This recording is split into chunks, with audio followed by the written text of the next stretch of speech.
Selamat pagi anak ibu, apa kabar hari ini? Pasti baik ya, tetap semangat. Materi kita akan kita lanjutkan lagi setelah beberapa minggu kemarin kita sudah membahas tentang seni grafis. Kamu juga sudah mengambil nilai untuk tugas-tugas dan juga untuk praktek keterampilannya. Nah, saat ini ibu akan menjelaskan kepadamu tentang pameran ya. Namun sebelumnya patut kamu ketahui ada beberapa tujuan. Setelah pembelajaran ini diharapkan kamu bisa mendeskripsikan tujuan pameran seni bagi siswa. Kemudian kamu juga bisa mengklasifikasikan berbagai jenis pameran menurut tempat pelaksanaannya maupun juga pesertanya, jenis-jenisnya ya. Kemudian menyusun kegiatan awal dari sebuah pameran di sekolah, kemudian merumuskan organisasi kepanitiaan pameran itu seperti apa, dan yang selanjutnya adalah melaksanakan pameran kelompok. Itulah yang diharapkan nanti kamu akan menyelesaikannya. Baik, kita masuk dulu dalam pengertiannya. Pameran merupakan kegiatan yang dilakukan oleh seseorang atau kelompok untuk mengkomunikasikan, memperkenalkan, memperlihatkan, memajangkan hasil karyanya untuk diamati, dihayati, dan diapresiasi orang lain. Ya, itu pengertiannya. Pengertian dari pameran. Nah, ada beberapa jenis yang akan kita bicarakan saat ini. Berdasarkan jenis karyanya, pameran terbagi dua, yaitu pameran homogen dan pameran heterogen. Pameran homogen yaitu jenis pameran yang hanya memamerkan satu jenis karya saja.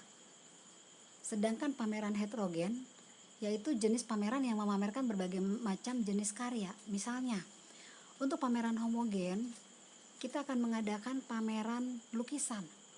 Jadi semua yang ada dalam ruangan yang akan dipamerkan itu adalah lukisan. Itu untuk pameran homogen. Jadi hanya satu jenis, hanya lukisan. Atau pameran patung. Dari patung tanah liat kah, patung batu kah, patung gipsum kah, atau mungkin patung kayu kah. Pokoknya semuanya itu patung. Nah, kalau pameran heterogen itu berarti campur. Yang diambil di dalamnya itu adalah mungkin ada patung, ada juga lukisan, ada juga hasil kerajinan tangan dan lain sebagainya. Itu disebut pameran heterogen. Jadi berdasarkan jenis karyanya ya. Oke, kita lanjut. Nah, sekarang berdasarkan jumlah pesertanya. Ada dua juga ya. Yang pertama pameran tunggal dan yang kedua pameran kelompok. Pameran tunggal yaitu pameran yang pesertanya cuma seorang. Artinya hasil karya yang ditampilkan, yang dipamerkan itu dari satu orang. Semua yang ada di situ adalah hasil karya dia. Tapi kalau pameran kelompok itu pameran yang diikuti pesertanya lebih dari satu orang. Misalnya 2 atau 3 orang yang berkumpul mengumpulkan hasil karya lalu mereka pamerkan, itu namanya pameran kelompok. Pahami anak ibu ya. Nah, yang ketiga, pameran berdasarkan ruang tempat pelaksanaan. Pameran di dalam ruangan dan juga pameran di luar ruangan. Indoor, outdoor. Indoor adalah pameran dengan mengambil setting tertutup. Misalnya dalam ruangan, aula. Lalu yang outdoor, itu penyelenggarannya biasanya adalah karya yang tahan dengan suhu ruang terbuka. Ya, karena dibuatnya di luar, diadakannya di luar. Nah, fungsi pameran itu sendiri apa?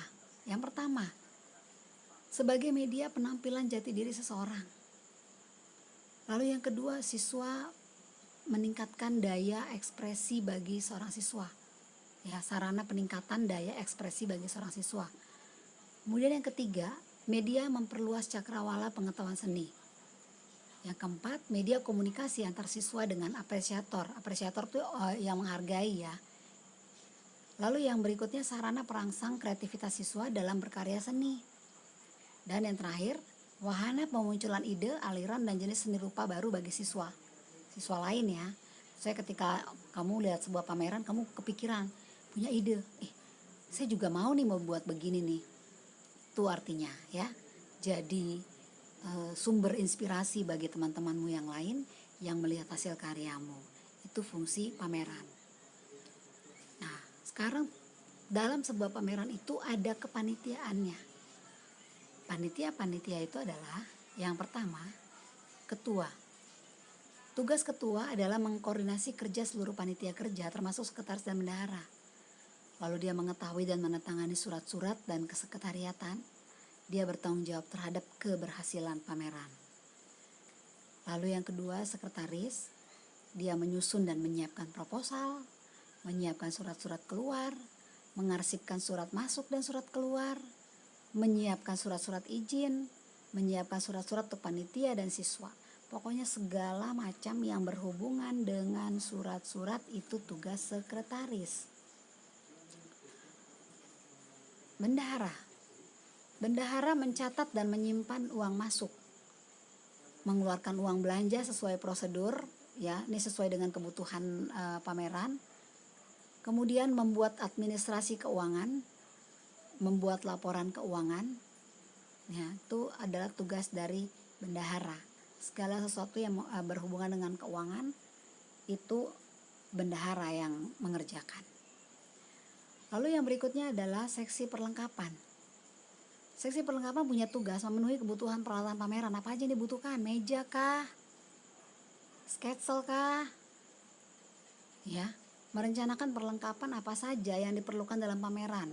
Menyiapkan bahkan mengembalikan dan mencatat semua perlengkapan yang digunakan dalam pameran. Ya, berhubungan dengan alat-alat ya. Kemudian seksi acara, dia mengkoordinasi para pendukung acara, menyiapkan susunan acara, dan bertanggung jawab terhadap kelancaran acara semuanya secara keutuh ya. Kemudian seksi publikasi. Seksi publikasi dia menyediakan surat izin pameran, membuat poster, spanduk, dan lain-lain. Dia menghubungi pihak-pihak terkait yang perlu diundang. Itu tugas seksi publikasi. Kemudian seksi konsumsi, menyusun daftar menu, makanan apa yang mau diberikan kepada tamu undangan ya. Apakah menyediakan konsumsi pada saat latihan atau pelaksanaan, bahkan sampai evaluasi. Lalu menyediakan konsumsi untuk tamu undangan, bertanggung jawab terhadap urusan konsumsi apapun yang berhubungan dengan makanan. Itu tugas seksi konsumsi ya. Nah, seksi dokumentasi cuma punya satu tugas, yaitu mendokumentasikan semua kegiatan pameran dari awal sampai akhir, apakah itu dalam bentuk foto maupun dalam bentuk video ya. Ini untuk seksi dokumentasi. Bagaimana persiapan penyelenggaraan pameran? Yang pertama, yang harus dilakukan adalah publikasi kegiatan melalui siaran radio, spanduk, selebaran, undangan, dan media lainnya. Lalu yang kedua, mengadakan seleksi terhadap karya yang dikumpulkan. Yang ketiga, menyediakan perlengkapan pameran yang meliputi sketsel, papan panel, meja, label, ya, label karya, buku tamu, tanaman hias, sound system, dan lain-lain. Pokoknya apa yang dibutuhkan buat pameran itu. Kemudian menyiapkan ruang pameran, menyusun acara pembukaan dan penutupan, ya, tuh. Kemudian, ini latihan soalnya sudah kalian kerjakan. Nah, Ibu juga sudah periksa, jadi kita skip saja, kita lewati. Berarti sudah habis ya. Ya, itulah tentang pameran yang perlu kalian ketahui. Dan kalau tadi seandainya kondisi tidak pandemi, mungkin kita sudah bisa melaksanakan pameran ini untuk prakteknya. Tapi nanti Ibu akan pikirkan bagaimana caranya supaya kita bisa praktek untuk pameran ini ya. Demikian penjelasan Ibu secara singkat. Semoga kamu bisa memahami dan mengerti akan apa yang sudah Ibu sampaikan. Terima kasih. Terima kasih sudah mendengarkan dan memperhatikan. Jangan lupa ya, catat dalam buku catatanmu. Terima kasih.